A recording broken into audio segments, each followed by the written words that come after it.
In this guide, I'll show you how to unlock locked games on your PS4. So if you have a look, you can see I have two games here that are locked. Now the first thing I recommend you do is go up to Settings, and once you're in Settings, select Account Management. From here, we're going to scroll down and go to Restore Licenses, and then you want to select Restore Licenses. Now sometimes if you haven't played on your account in quite a while, or maybe you've signed into different PlayStations, this could be the reason why it's not working. Now, as you can see, they're still both locked. So another reason this could be occurring is that you've purchased these games on a different PlayStation Network account.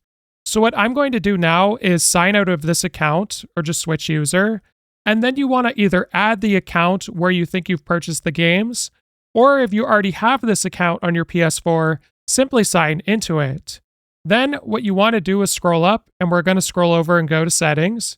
And once you're in Settings, go to Account Management again, and then you want to try and restore the licenses here.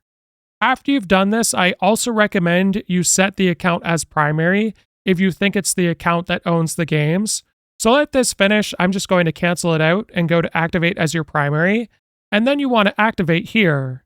Now after a few moments, this will become your primary account on your PS4. And now I'm going to go back, and we're going to go back to that account where I saw the locked games. And now if you go back to your account, the game should no longer be locked.